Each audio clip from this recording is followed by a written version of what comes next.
Everyone, I am Priyanka Gaur. Welcome back to my channel learning with pace. आज हम लोग English literature में Daniel Defoe के बारे में पढ़ेंगे। हम ऑगस्टन एज कर रहे हैं। ऑगस्टन एज में हमने कुछ माइनर राइटर्स कर लिए हैं और हमने अलेक्जेंडर पोप के बारे में भी बात कर ली है। अलेक्जेंडर पोप, जिनके नाम से ऑगस्टन एज को भी जाना जाता है, द एज ऑफ पोप। और आज हम इसी एज में डैनियल डेफो के बारे में बात करेंगे और ऐसे करके हम फटाफट से इस एज को कंप्लीट करने की कोशिश करेंगे।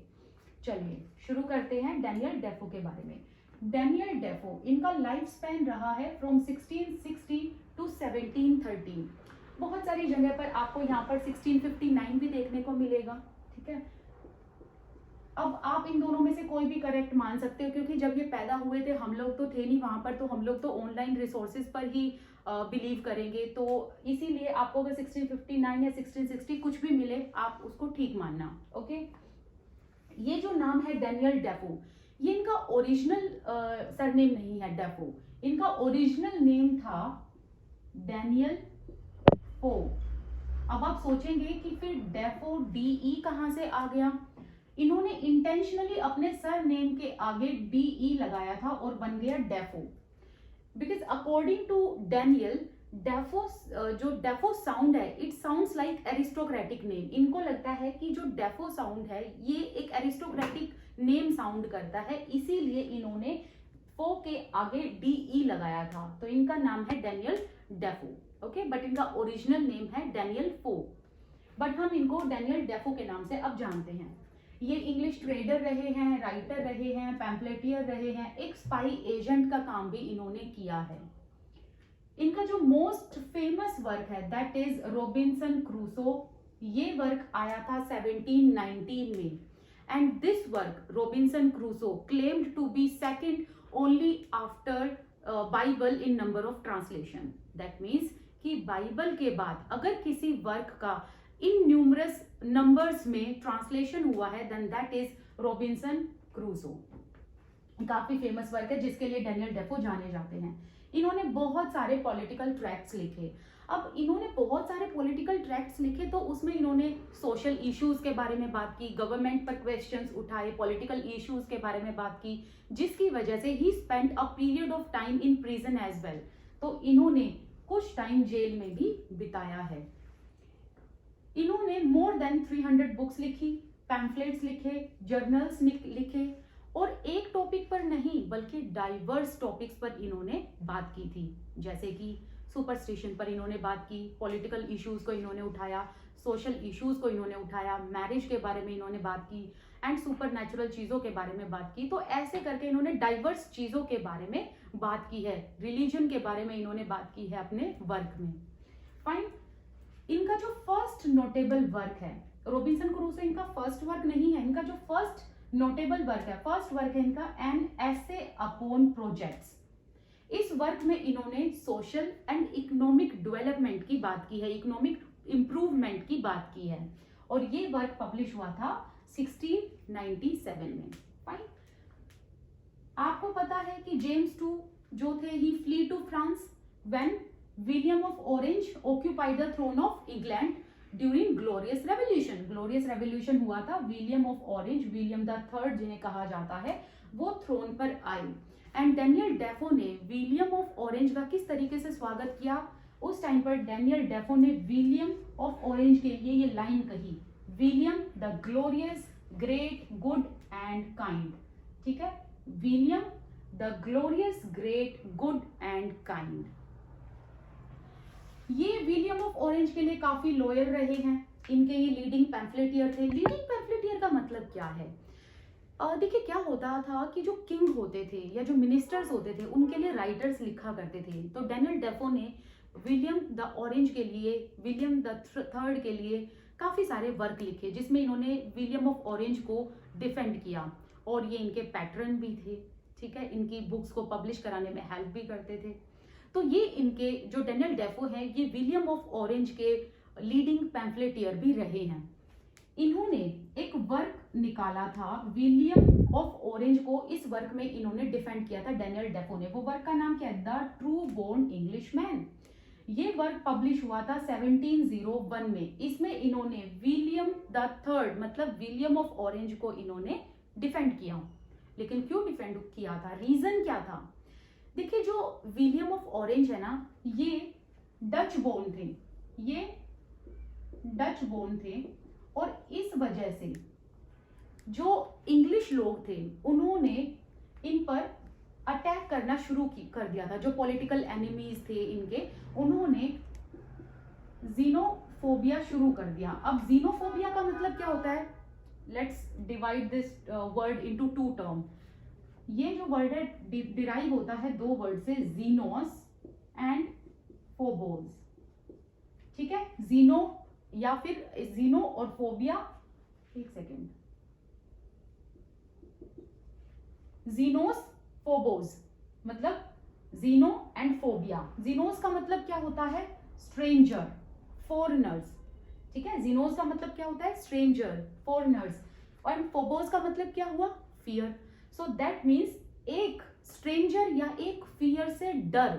तो पॉलिटिक्स में उस टाइम पर हुआ ये, मतलब जो लोग पॉलिटिक्स खेल रहे थे, इनके पॉलिटिकल एनिमीज जो थे विलियम ऑफ ऑरेंज के, उन्होंने एक जीनोफोबिया कर दिया इंग्लिश में, मतलब इंग्लिश रैशियल प्रेजुडिस इन्होंने स्टार्ट कर दिया कि हमारे थ्रोन पर एक डच बोर्न आदमी है जिससे हमें डर लगता है। तो यहाँ पर इसलिए ये टर्म यूज किया गया, जीनोफोबिया। ठीक है, इसीलिए डैनियल डेफो ने विलियम ऑफ ऑरेंज को इस वर्क में, the true born English man, इस वर्क में विलियम ऑफ ऑरेंज को डिफेंड किया और इन्होंने इंग्लिश रेशियल प्योरिटी को रिडिक्यूल किया भर भर के। ठीक है, इनका नेक्स्ट वर्क इनका जो विलियम ऑफ ऑरेंज के बाद, जब विलियम ऑफ ऑरेंज की डेथ हो गई थी 1702 में, तो विलियम ऑफ ऑरेंज के बाद आते हैं इंग्लैंड की थ्रोन पर क्वीन एन। अब क्वीन एन जो है, शी वॉज अगेंस्ट नॉन कन्फर्मिस्ट्स, और डैनियल डेफो एक ऐसे इंसान थे जो नॉन कन्फर्मिस्ट ग्रुप से बिलोंग करते थे एंड रिलीजियस फ्रीडम में ये विश्वास रखते थे। तो इसीलिए डैनियल डेफो क्वीन एन के एक नेचुरल टारगेट बन गए थे।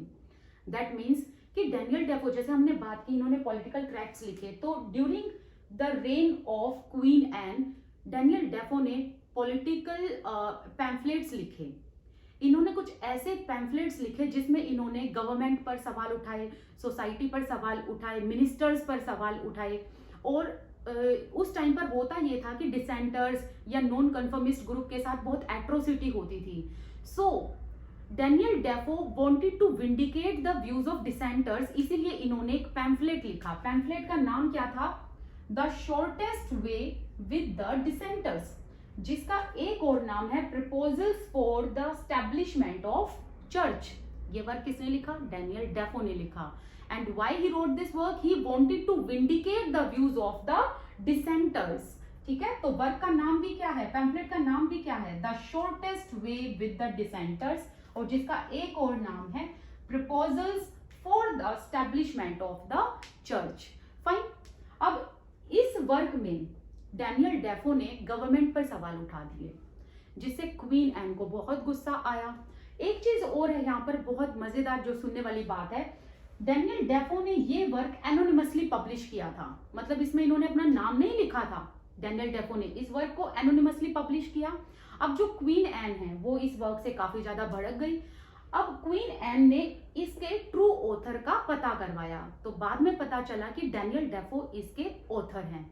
और ये वर्क के बाद डैनियल डेफो को गिल्टी माना गया और इन्हें प्रिजन में डाल दिया गया, और इनको पिलरी के आगे भी रखा गया। पिलरी क्या होता है, मैं यहाँ पर नाम लिखती हूँ, पिलरी। पिलरी पब्लिक एब्यूज के लिए यूज होता था उस टाइम पर। देखिए क्या होता था कि एक वुडन फ्रेम होती थी जिसमें आपकी गर्दन को आगे रख दिया जाता था, हाथ ऐसे बांध दिए जाते थे पिलरी के आगे, एंड पब्लिक अब्यूज होता था जिसमें लोग आकर ऑब्नोक्शियस ऑब्जेक्ट आप पर फेंकते थे, पब्लिकली आपको ह्यूमिलिएट किया जाता था। तो इस वर्क के बाद क्वीन एन ने डैनियल डेफो को पिलरी के आगे रख दिया था, जिसमें इनका पब्लिक ह्यूमिलिएशन किया गया। और यहीं से डैनियल डेफो ने यहीं से एक वर्क लिखा। जब इनको पिलरी के आगे रखा गया तो इन्होंने एक वर्क लिखा, एक पोम लिखी, हिम टू पिलरी। 1702 में ये वर्क लिखा। अब इस वर्क का इम्पैक्ट क्या हुआ? देखिए इस वर्क से पहले क्या होता था, जो भी पिलरी के आगे खड़ा होता था उसे पब्लिक अब्यूज किया जाता था, लोग ऑब्नॉक्शियस ऑब्जेक्ट्स फेंका करते थे, कुछ ऐसे ऑब्जेक्ट्स फेंका करते थे जो हार्मफुल होते थे, राइट। लेकिन जैसे ही डैनियल डेफो ने ये वर्क लिखा हिम टू पिलरी, इस वर्क के बाद ऑडियंस ने पिलरी पर फ्लावर्स फेंकने शुरू कर दिए थे। इस तरीके से लोगों का व्यूज डैनियल डेफो ने चेंज किया था। अब डैनियल डेफो के अदर वर्क्स की बात कर लेते हैं। मैं इसको रब करती हूँ और फिर यहाँ पर दोबारा से लिख के हम बात करेंगे।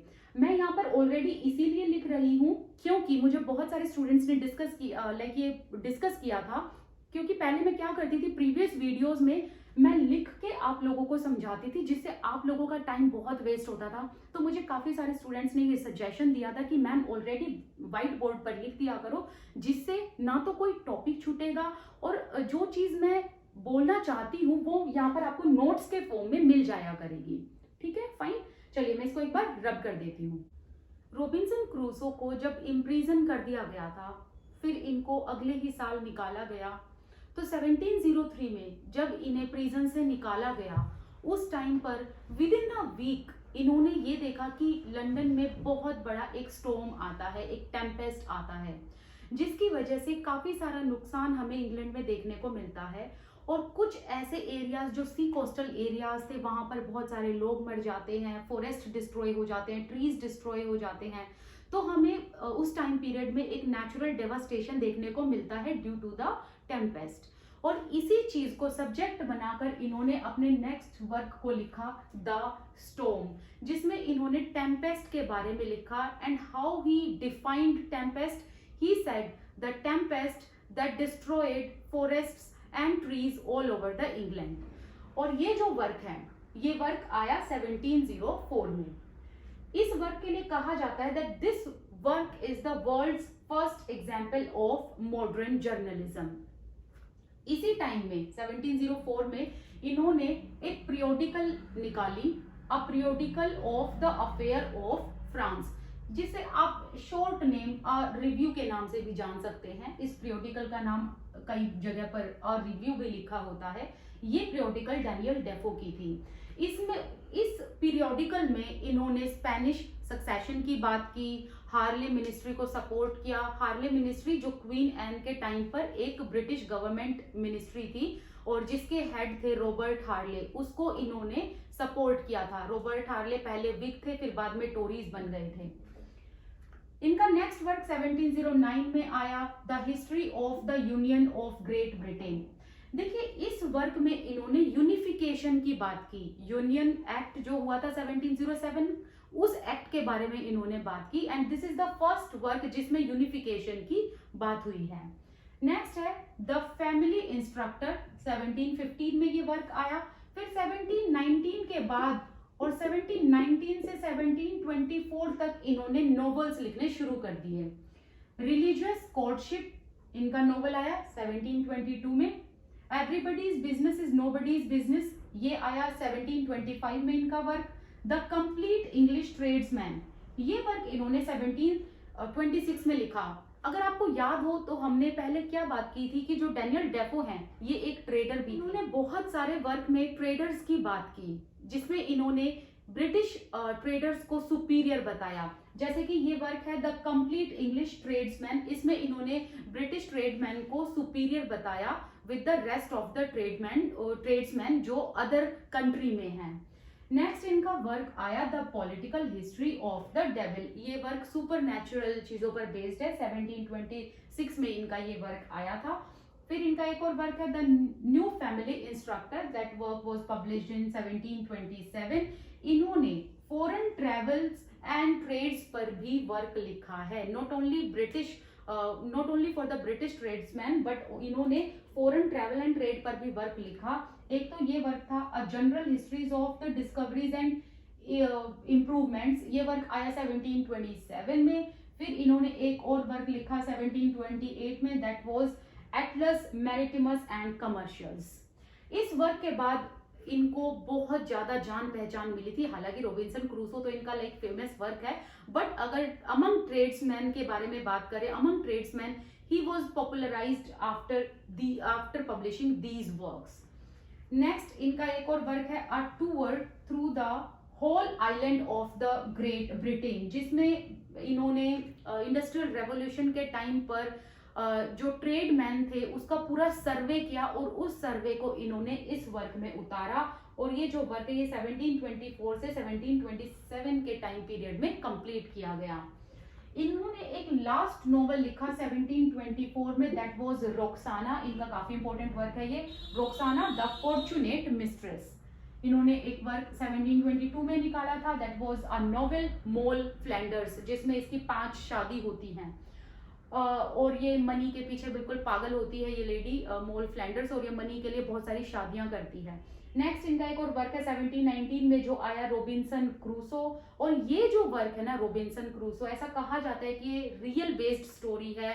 ये अलेक्जेंडर सेलकर्क पर बेस्ड एक स्टोरी है, जिन्होंने 4 साल डेजर्ट आइलैंड पर बिताए थे। अलेक्जेंडर सेलकर्क, मैं नाम लिख देती हूँ,